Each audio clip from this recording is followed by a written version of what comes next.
Bonjour Bruno, Bonjour Nicolas. très heureux de pouvoir te retrouver dans cette nouvelle capsule vidéo où on Moi va aussi, parler c'est ensemble. un chouette rendez-vous, hein, maintenant. Tout à fait, Voilà. oui. Et si tu es d'accord, j'aimerais qu'on puisse discuter ensemble de la pédagogie multivariée et comment finalement adapter l'enseignement aux besoins des enfants. Est-ce que tu sais en tout cas définir ou poser le cadre? Qu'est-ce qu'une pédagogie? Quelles sont les pédagogies multivariées? Alors une pédagogie multivariée, c'est d'abord un choix que l'on fait, un droit que l'on se donne de Mhm. créer des moments pédagogiques qui vont, se rechercher dans tous les courants pédagogiques. Ne, considérez aucune pédagogie comme exclusive, comme unique. Ne considérez non plus aucun pédagogue, hein, comme quelqu'un finalement qui serait dépositaire d'une méthode de laquelle on ne pourrait pas s'éloigner et donc se permettre d'aller dans tous les champs pédagogiques. Bah, ce que tu fais, généralement quand tu dois adopter parce que, le coaching, par exemple, est une façon individuelle de faire de la pédagogie et donc d'adapter des moments pédagogiques à ce qui semble le plus profitable pour l'enfant, en n'ayant pas un a priori. On aura certainement l'occasion dans nos capsules de parler des pédagogies Oui, actives, par exemple. tout à fait. Pédagogie active, c'est pas de l'activisme, c'est Mhm. pas de dire à un enfant: «Sois toujours en Tout mouvement, le bouge tout le temps temps». dans le mouvement.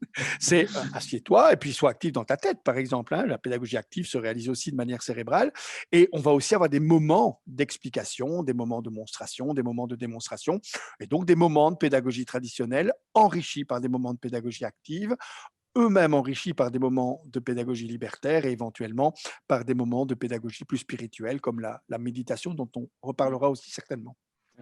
C'est vrai que du coup, là, tu expliques aussi dans ton livre voilà, qu'il n'y a pas de méthode, un copier-coller, tu n'aimes même pas le mot méthode parce que c'est vrai que ça donne l'exclusivité d'une seule chose et finalement il faut respecter cette chose-là sans venir pouvoir modifier ou pouvoir apporter certains éléments d'autres pédagogies. Et donc finalement on a peut-être l'impression que si on tend, il y a la motivation du aller vers une pédagogie, ça veut dire que finalement on doit fuir les autres, mais pas forcément, et ça tu l'expliques du coup, qu'on peut venir créer par sa propre pédagogie, mais en tout cas venir chercher les choses qui sont intéressantes pour justement avoir une certaine variabilité dans la façon de pouvoir proposer un enseignement. Beh, c'est pour ça que toi et moi, on est des techniciens, en fait, en gros et on se diffuse facilement, c'est d'ailleurs un des objectifs de ces capsules, des Mhm. techniques qui permettent simplement de dire, beh, comme Freinet le faisait, à mon avis, beaucoup mieux que Montessori, hein. Freinet était un enseignant qui avait des techniques qu'il mettait à disposition des autres enseignants. Montessori était plus soucieuse de mettre en place une méthode qui suppose Mhm. un apprentissage et qui suppose qu'en dehors de cette méthode, on serait dans l'erreur. Et donc, on est peut-être un peu plus, toi comme moi, je pense, des techniciens, c'est-à-dire qu'on va prendre des petits moments, Mhm. je vais dire, de pédagogie. Moi, j'ai appris à faire ça notamment ben, dans une école de devoirs que j'animais parce qu'on avait affaire à des enfants broyés par l'école. Et c'est un peu Mhm.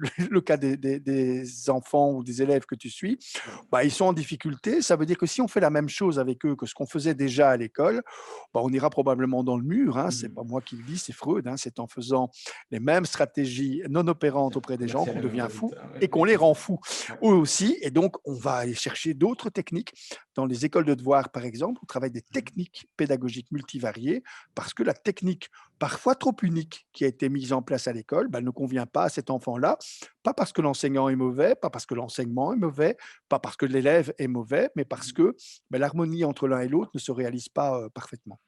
Tout à fait, finalement, c'est ça, c'est comment se différencier. Moi, je supervise aussi des équipes qui travaillent en école des devoirs et finalement, c'est la recherche aussi de plaisir, finalement, et même si on est dans l'implantation scolaire, mais comment, dans un autre moment, un autre endroit, et même si on est encore au sein de l'école, comment on peut faire autrement. Et donc, ça peut passer aussi par la recherche de plaisir, un petit peu comme l'hédonisme, et donc venir chercher des choses qui intéressent l'enfant, dans le sens, voilà, ils sont curieux, pas par sens péjoratif, mais par voilà, ils sont curieux parce qu'ils aiment apprendre par nature et donc on essaie de leur donner aussi des choses pour qu'ils puissent trouver du plaisir dans la façon d'apprendre. Maintenant, c'est vrai que je trouve quand même qu'on a une tendance à retenir les informations qui confirment un petit peu nos croyances et donc du coup à délaisser peut-être celles qui les contredisent. C'est un biais en psychologie qu'on appelle le biais de confirmation et donc du coup, c'est aussi une invitation, je pense, dans ces capsules vidéo de pouvoir aller voir ce qui se passe ailleurs et donc d'aller découvrir de nouvelles façons de faire dans des classes, dans des écoles des devoirs, etc. pour voir un petit peu ce qui se fait, ce qui se passe, et donc pour vraiment aller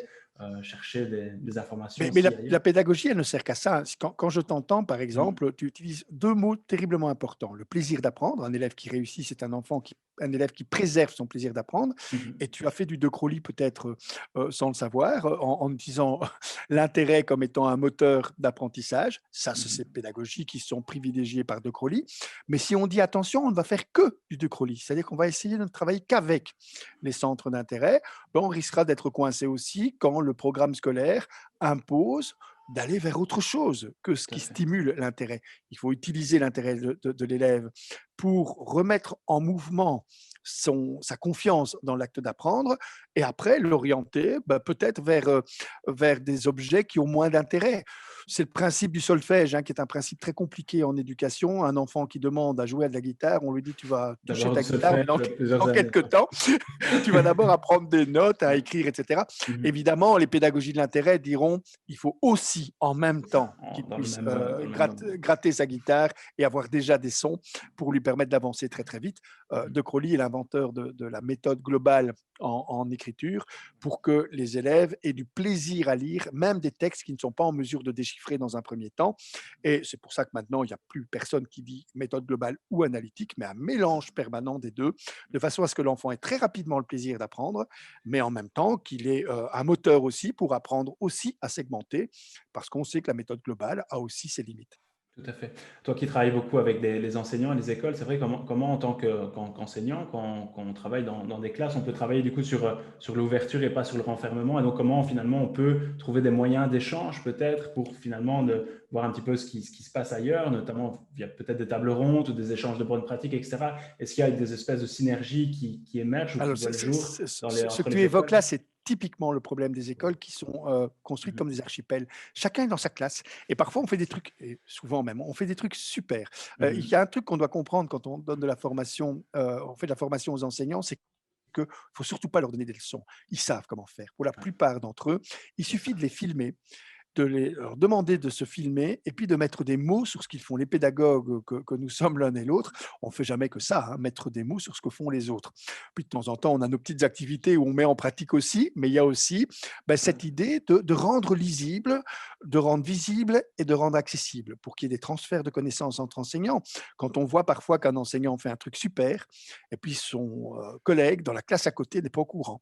Et ils se le révèlent l'un à l'autre quand il y a une tierce personne qui vient et qui dit: «Tiens, qu'est-ce que vous faites? Vous savez que vous faites de la pédagogie institutionnelle? Vous savez que vous faites de la pédagogie, active? Vous savez que vous faites du Montessori, du Freinet?» et cetera. Très souvent, dans l'enseignement, on multiplie les audaces pédagogiques sans savoir, bien que ça fait partie de l'arsenal d'un type de pédagogie. C'est pour ça que, revenant sur les pédagogies multivariées, la palette des enseignants est beaucoup plus riche qu'ils ne l'imaginent parfois eux-mêmes. Et le but du jeu, c'est de faire en sorte que cette palette, elle devienne accessible aux autres en montrant ce qu'ils font, mais en mettant aussi des mots pour que ça puisse simplement, parce que c'est peut-être ça un pédagogue, c'est juste quelqu'un qui a lu dans des livres ce que d'autres activent concrètement sans avoir parfois eu le temps de lire, hein, parce qu'il faut quand même l'admettre, hein, en tant que bien sûr. pédagogue, on s'est donné du temps, notamment le temps de lire, et c'est ce qui permet de raccrocher à des théories, ce qui se fait très C'est très bien ça, en pratique. pratique. Ouais. Mais imposer des pratiques à partir des théories, à mon avis, Non. c'est pas le bon plan, hein, c'est Plutôt pour les ça que je faire parle. en modèle induction et pas, enfin déduction, Voilà, et pas de pardon, oui, déduction, aussi. parce que sinon, effectivement, les enseignants détestent qu'on leur fasse la leçon, donc ils Bien n'écoutent sûr. pas, ils ont bien raison. Et Mhm. donc, il faut plutôt utiliser ce qu'ils font et dire, mais vous faites du multivarié. Mais si, quand ils font quelque chose, ah non, ça, c'est pas la pédagogie que j'aime bien. Moi, vous savez, je suis plutôt De Crowley ou je suis plutôt Montessori. Donc, ce que vous faites là, ça ne me convient pas. Mhm. Évidemment qu'on va éviter Tout à fait. toute la richesse que suppose un acte pédagogique quand il se mêle, quand il emmêle les différents courants.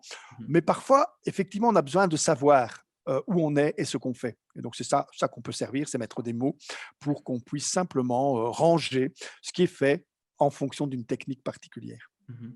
Tu expliques aussi dans ton livre que l'école, finalement, c'est ça, elle s'intéresse à l'élève, mais qu'elle doit aussi s'intéresser à l'enfant et pas seulement à l'élève. Et donc, par d'autres pratiques comme les pédagogies plutôt exotiques, il y a même aussi un aspect de développement personnel, finalement, de réflexion, de recherche de sens, etc. pour les enfants. Et donc, finalement, oui, il y a la posture, il y a l'élève, mais derrière l'élève, il y a aussi l'enfant et tout ce que ça suppose. Et donc, du coup, l'enseignant peut aussi avoir une ouverture et de pouvoir aussi voilà, faire des activités qui ont d'autres buts éducatifs et pas seulement du coup pédagogiques, et donc du coup aussi s'intéresser à l'enfant, à ce qu'il vit, et notamment par exemple le travail sur les émotions comme on a parlé la dernière fois dans nos capsules.